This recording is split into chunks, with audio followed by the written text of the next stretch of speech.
ఈ ప్రభుత్వానికి అభివృద్ధి పట్ల సంక్షేమం పట్ల ఉన్న శ్రద్ధ ఏమిటో అసలు ఇప్పటిదాకా ఎవరికి అర్థమైన పరిస్థితి లేదు. అంతా గందరగోళం, అంతా అయోమయం, ఆగమాగం, సగం సగం. సరే, ఒక ప్రభుత్వం ఎన్నికయ్యేది 5 ఏళ్ల కోసం. మొదటి 2 ఏళ్ళే చాలా కీలకమైనటువంటిది. అన్నం ఉడికిందా లేదా చూడడానికి ఒక మెతుకు ముట్టుకుంటే చాలన్నట్టు మొదటి 2 సంవత్సరాల పాలన ఈ ప్రభుత్వం ఎటువైపు ప్రయాణిస్తుందో అర్థం చేసుకోవడానికి ఒక గీట్రాయిగా పనికొస్తుంది. ఈ 2 ఏళ్ల పాలనలో చూస్తే ఎక్కడ ఏ ఒక్క విషయంలో కూడా ఒక నిజాయితీగా ప్రజలకిచ్చిన హామీల విషయంలోనైతేనేమి, అభివృద్ధి విషయంలోనైతేనేమి, సంక్షేమ రంగం అయితేనేమి ఎక్కడ కూడా ఒక అడుగు ముందుకు పడ్డ పరిస్థితి లేదు. 3 మాటల్లో చెప్పాలంటే నిస్సారం, నిష్ఫలం, నిరర్ధకం, ఇంతకు మించి ఏమీ లేదు. కేసీఆర్ గారు 2 ఏళ్ల పాలన కూడా చూడండి మీరు.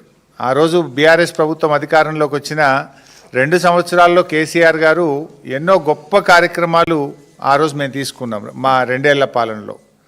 అసలు కేసీఆర్ గారు ముఖ్యమంత్రి అయినప్పుడు కొత్త రాష్ట్రం, ఇంకా సంసారమే సరిగా లేదు, ఉద్యోగులు లేరు, ఏమీ లేని రాష్ట్రాన్ని అద్భుతంగా కేసీఆర్ గారు మొదటి 2 ఏళ్లలో ఎంత బాగా తీర్చిదిద్దారో మాకంటే రాష్ట్ర ప్రజలకు బాగా తెలుసు. ఎందుకంటే ఆ రోజు పరిశ్రమలకు పవర్ హాలిడే, గ్రామాల్లో పొద్దుందా కరెంటే ఉండదు, వ్యవసాయానికి 3-4 గంటల కరెంటు రాదు. అటువంటి దశ నుంచి కేసీఆర్ గారు మొదటి 2 ఏళ్లలో రాష్ట్రంలో రైతులకు, పల్లెలకు, పట్టణాలకు, పరిశ్రమలకు 24 గంటల నాణ్యమైన కరెంటును మొదటి 2 ఏళ్లలో అందించింది బీఆర్ఎస్ ప్రభుత్వం. దేశానికే మార్గదర్శకంగా నిలిపిన మిషన్ భగీరథ కార్యక్రమం, ప్రతి ఇంటికి త్రాగునీరిచ్చే కార్యక్రమాన్ని మొదటి 2 ఏళ్లలో కేసీఆర్ గారు శ్రీకారం చుట్టారు. కాకతీయ కాలం నుంచి మనకు వచ్చిన వారసత్వ సంపద 44,000 చెరువులను పునరుద్ధరించే మిషన్ కాకతీయ కార్యక్రమానికి మొదటి 2 ఏళ్లలో కేసీఆర్ గారు శ్రీకారం చుట్టారు. మొదటి కేబినెట్ మీటింగ్లోనే 200 పెన్షన్ను ఇచ్చిన మాట ప్రకారంగా 5 అంతలు పెంచి 1000 రూపాయలకు పెంచింది ఆనాడు కేసీఆర్ గారి ప్రభుత్వం.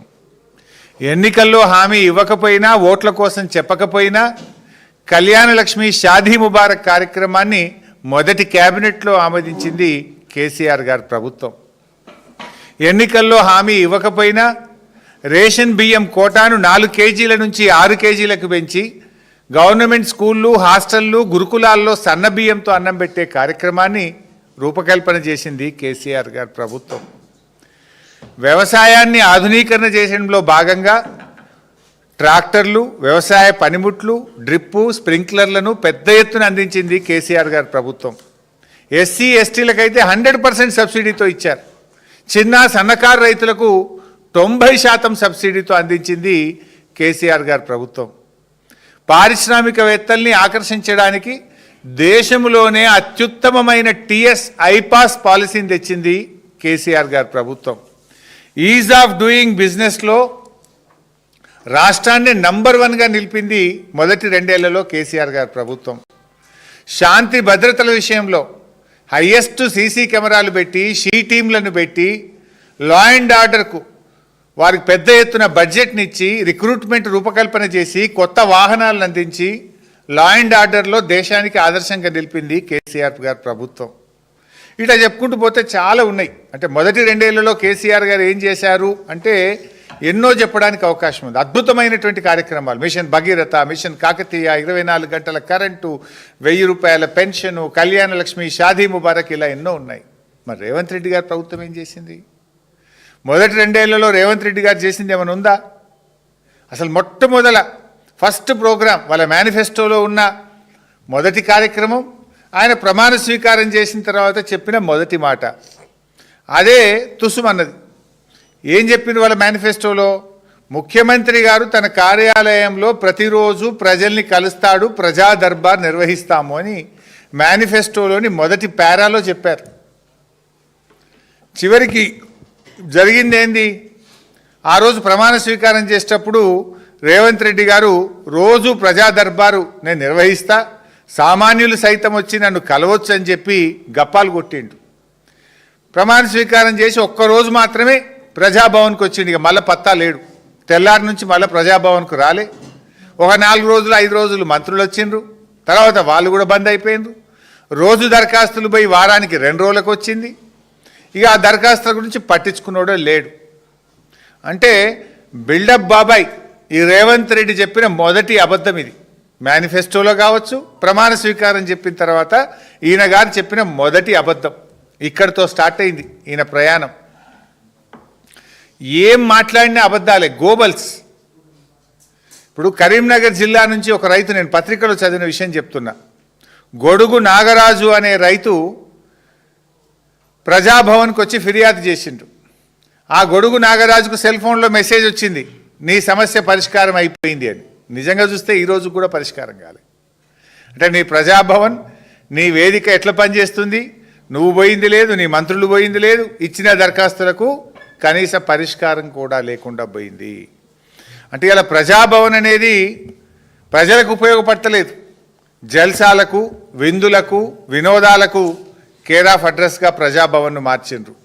పొద్దున బ్రేక్ఫాస్ట్ మీటింగ్లు, మధ్యాహ్నం సెటిల్మెంట్లు, సాయంత్రం గానా బజానాలు, సంగీతులు, పెళ్ళిళ్ళు, రిసెప్షన్లు, ఎంగేజ్మెంట్లు, దీనికి వేదికగా ప్రజాభవన్ను మార్చిండ్రు. సిఎల్పి మీటింగ్లకు వేదికగా ప్రజాభవన్ను మార్చిండ్రు. 2 సంవత్సరాలుగా మీరు చెప్తున్నది అభివృద్ధి కాదు, అసమర్థత, పారదర్శకత కాదు, దోపిడీ, గ్యారంటీలు కాదు, గారడి. అంటే ఇది ప్రజాపాలన కాదు, ఇది నయవంచక పాలన. రేవంత్ రెడ్డి ఒక ప్రైవేట్ లిమిటెడ్ కంపెనీ పాలన ఇది. ఇలా నీ 2 ఏళ్ల పాలనలో బీఆర్ఎస్ ఎన్నో విజయాలు సాధించింది, నేను ఇందాక చెప్పాను. మరి కాంగ్రెస్ ఏం చేసింది? ఒక్కటన్నా ఉందా? ఆత్మస్తుతి, పరనింద. ఎంతసేపు సెల్ఫ్ డబ్బా కొట్టుకోవడం, కేసీఆర్ గారిని, బీఆర్ఎస్ నాయకులను తిట్టడం తప్ప నీ 2 ఏళ్ల పాలనలో ఒక్కటి చెప్పు నువ్వు. నేను 10 చెప్తున్నా. మిషన్ భగీరథ, మిషన్ కాకతీయ, 24 గంటల కరెంటు, కళ్యాణ లక్ష్మి, 1000 రూపాయల పెన్షను, 6 కిలోల బియ్యం. 2 ఏళ్లలోనే మేము చేసినాం ఇవన్నీ. నీ 2 ఏళ్లలో చేసింది ఒక్కటి చెప్పు, ఆత్మస్తుతి, పరనింద తప్ప. ఈ నీ 2 ఏళ్లలో ప్రజలకు వేదన, రోదనలే మిగిల్చినావు నువ్వు. నీ 2 ఏళ్లలో నువ్వు రాగానే మెట్రో రైలు రద్దు అంటావు, ఫార్మాసిటీ రద్దు అంటావు, కేసీఆర్ గారు ప్రారంభించిన పథకాలు రద్దు అంటావు. కేసీఆర్ కిట్ రద్దు, న్యూట్రిషన్ కిట్ రద్దు, దళిత బంధు రద్దు అంటావు, గొర్రెల పంపిణీ రద్దు అయిపోతుంది, సీఎం బ్రేక్ఫాస్ట్ పథకం రద్దు అయిపోతుంది. పథకాలు రద్దు చేస్తావు, స్కీములు రద్దు చేస్తావు. కేసీఆర్ గారు ప్రారంభించినటువంటి రోడ్లు కావచ్చు, ప్రాజెక్టులు కావచ్చు, దాన్ని అటకెక్కిచ్చేసిండు. ఇవాళ కాళేశ్వరం ప్రాజెక్టు ఒక తక్కువలో తక్కువ 1% ఖర్చు పెడితే లక్షల ఎకరాలకు నీళ్ళు ఇచ్చే అవకాశం ఉంది. 80% పాలమూరు ప్రాజెక్టు పూర్తయింది. ఇవాళ అనేక రోడ్లు కావచ్చు, రెసిడెన్షియల్ స్కూల్ కావచ్చు, మెడికల్ కాలేజీలు కావచ్చు, అన్నీ కూడా అటకెక్కిచ్చేసినావు నువ్వు. ఇవాళ అందువల్లనే ఇవాళ హైదరాబాద్ బ్రాండ్ ఇమేజ్ ఆగమైపోయింది. పెట్టుబడులు పెట్టే సంస్థలు పునరాలోచనలో పడ్డాయి. నీ అపరిపక్వ వైఖరి వల్ల రాష్ట్ర ప్రగతి మసకబారుతా ఉంది. ఆదాయం ఎందుకు తగ్గుతుంది? కేసీఆర్ గారి 10 ఏళ్లలో రాష్ట్ర ఆదాయం అంతకంతకు పెరుగుతూ పోతే నీ 2 ఏళ్ల పాలనలో ఆదాయం ఎందుకు తగ్గిందో ఒక్కసారి ఆత్మవిమర్శ చేసుకో. స్టాంప్స్ అండ్ రిజిస్ట్రేషన్ ఇన్కమ్ ఎందుకు తగ్గింది? రోడ్ ట్యాక్స్ ఎందుకు తగ్గింది? రాష్ట్ర ప్రభుత్వ ఆదాయం కేసీఆర్ పాలనలో పెరిగింది ఎట్లా, నీ పాలనలో తగ్గుతుంది ఎందుకో ఒక్కసారి ఆత్మవిమర్శ చేసుకో. నువ్వు చిల్లర మాటలు కాదు మాట్లాడు, మనస్సాక్షిగా, ఆత్మసాక్షిగా ఒకసారి రివ్యూ చేసుకో. నువ్వు ఇవాళ నీ పాలనలో ఏంది నువ్వు చేసింది? ఒకటన్నా మంచి పథకం ఉందా? ఇవాళ ఆర్గనైజ్డ్ కరప్షన్ ఒకటైతే జరిగింది. నీ పాలనలో ఒక మంచి పాలసీ అయితే తెచ్చినావు. ఏది? నీ కుటుంబానికి, నీ అనుముల బ్రదర్స్కు, నీ క్యాబినెట్కు మనకు వచ్చే పాలసీ తెచ్చినావు, ప్రజలకు కాదు. ఆర్గనైజ్డ్ కరప్షన్ ఇది ఈ రాష్ట్రంలో ఎప్పుడు లేదు. తెలుగు రాష్ట్రాల్లో ఈ రోజు వరకు మనం కని విని చూడనటువంటి పాలసీ తెచ్చినావు నువ్వు. ఏంటి ఆ పాలసీ అంటే ఆర్గనైజ్డ్ కరప్షన్. ప్రతిదానికి ఇవాళ కరప్షన్ ఒక రేట్లు ఫిక్స్ చేసినావు నువ్వు. ఇవాళ ఎంత ప్లాన్గా ఆర్గనైజ్డ్గా కరప్షన్ అంటే బహుశా ఈ దేశంలో ఎక్కడో ఉండదు.